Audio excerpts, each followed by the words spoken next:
this spoilt consumer. They need to feel some form of privilege. It can look like a range of things. Okay. So this is sort of down at the meaty business end. I think this is my last slide, actually. There are a few things we think organisations need to really focus on to get this right, to get the revenues coming in this hyper-competitive world where we've got these consumers. In some ways it's easier to get to them than ever before, and in some ways it's harder to get the oxygen because it's very competitive real estate.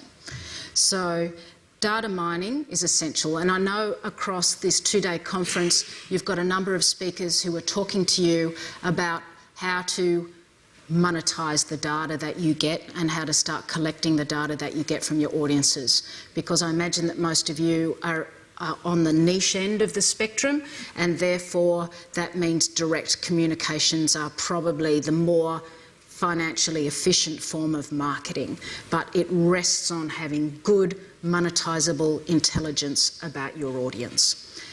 It also relates to data security because, my God, the brand damage you can sustain if you undergo anything like a hacking incident, like Sony did with their PlayStation, just extraordinarily damaging, because we've got a media who is jumping on this pretty quickly. So data security, absolutely critical, not only to brand protection, but also to keep your audience and your consumers happy to be providing this information that is absolutely essential to most marketing objectives in the next while.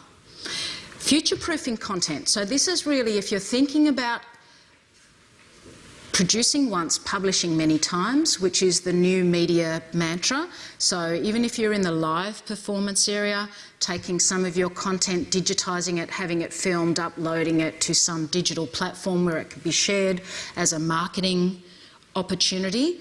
The idea, future-proofing content, is all about, one, using open standards, which in your case is probably likely because they're the free ones, but more importantly, making sure your material is findable.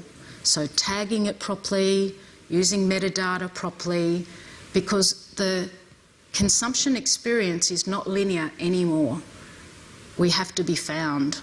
So thinking laterally, and this is about asking your audience. It's really like the lift story. We've got an audience who you might think that they're coming to see you for one thing, but actually they're coming to see you for the lift. And you have to know what it is so you can